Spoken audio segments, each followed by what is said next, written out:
Informasi pertama, saudara, aksi demo tolak Undang-Undang Omnibus Law Cipta Kerja di Bandung berujung ricuh. Massa merangsek masuk ke gedung DPRD Jawa Barat hingga merusak mobil.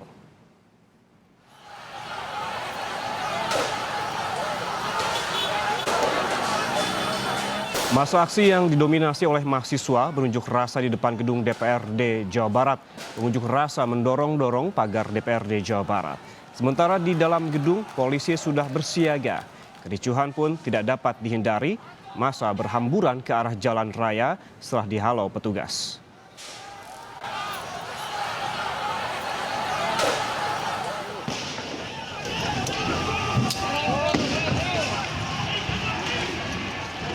Massa kemudian mulai melempar sejumlah benda ke arah polisi yang berjaga. Bahkan terlihat pula benda seperti bom molotov yang mengeluarkan api ke arah polisi.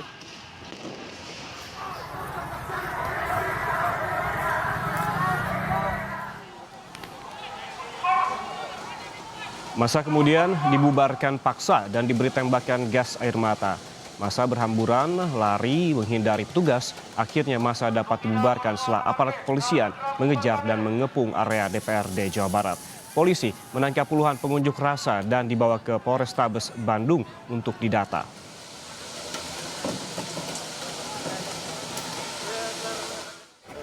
Mahasiswa melakukan demo atau unjuk rasa sudah kembali.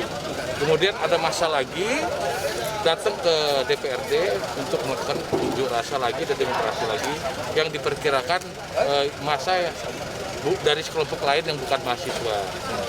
Sehingga mereka tadi melakukan dorong-dorongan dengan anggota untuk menguasai dewan dan melakukan penimpukan sehingga dapat kita dorong hingga sekarang kita pukul lagi sampai mundur.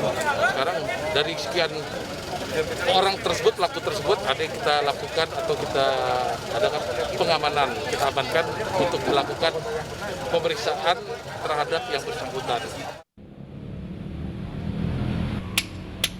Pasca unjuk rasa yang berakhir ricuh, Wakil Wali Kota Bandung Yana Mulyana mendatangi sejumlah fasilitas umum yang rusak saat aksi unjuk rasa terjadi, diantaranya Taman Cikapayang dan gedung DPRD Provinsi Jawa Barat.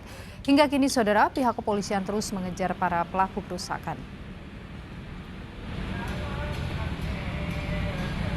Ke Cikapayang, termasuk juga ke gedung Dewan. Ya, pemerintah kota cukup menyayangkan unjuk rasa hari ini berakhir dengan kericuhan. Padahal mungkin kalaupun pemerintah kota memahami aspirasi buruh tentang Omnibus Law ini kan tentunya bisa disalurkan lewat jalur yang semestinya lah gitu ya, tidak perlu dengan merusak seperti ini gitu. Banyaknya aksi penolakan terhadap Undang-Undang Cipta Kerja yang disahkan DPR menjadi sorotan pimpinan parlemen. DPR meminta pihak yang berkeberatan mengajukan uji materi ke MK. DPR menyadari pengesahan rancangan Undang-Undang Cipta Kerja akan menemui pro dan kontra. Karena itu DPR mempersilahkan pihak yang tidak setuju untuk mengajukan uji materi ke Mahkamah Konstitusi.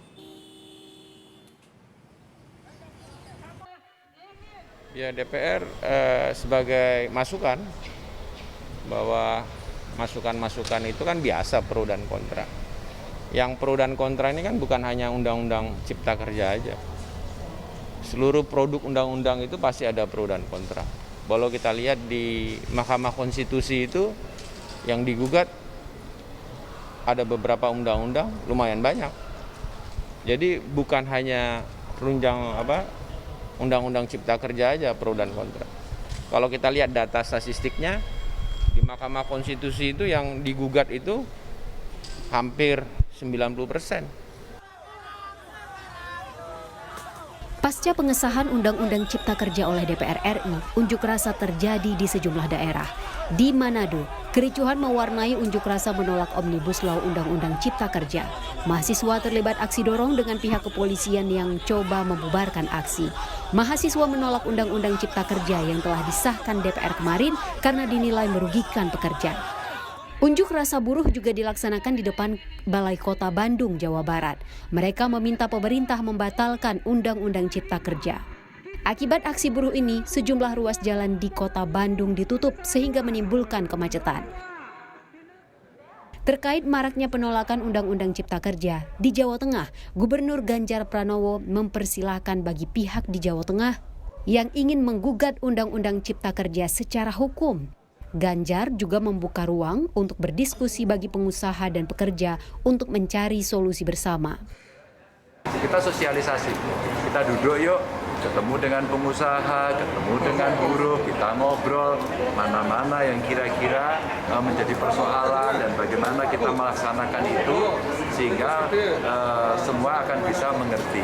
Yang kedua, seandainya kemudian ada hal-hal yang dirasa mereka tidak puas, boleh, itu hak konstitusional kok mengajukan boleh.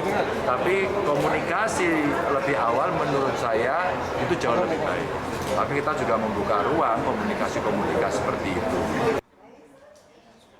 Dukungan terhadap Undang-Undang Cipta Kerja datang dari Ketua Asosiasi Pengusaha Indonesia, Apindo Jateng, Frans Kongi. Bagi Frans, Undang-Undang Cipta Kerja yang baru disahkan menguntungkan semua pihak. Dan undang-undang ini sudah lama kita tunggu ya. Dari dulu kita perjuangkan undang-undang semacam Omnibus Law untuk kemudahan investasi, ya, perizinan, perdagangan. Sebab kita di dunia usaha sekarang ini, ya, sebelum Omnibus Law, aturannya terlalu banyak. Pusat, daerah saling tumpang tindih. Banyak instansi yang kita harus memberikan laporan ini. Padahal hal-hal yang sama ini. Ya. Nah, ini sangat tidak efisien untuk dunia usaha. Jadi Omnibus Law kita sambut gembira. Ya. Nah. Pro kontra atas Undang-Undang Cipta Kerja ini kini terus bergulir. Ada baiknya ketidaksetujuan atas Undang-Undang Cipta Kerja ini dilayangkan ke Mahkamah Konstitusi, lembaga yang punya kewenangan menguji produk perundang-undangan. Tim Liputan, Kompas TV. Kita ke sorotan selanjutnya.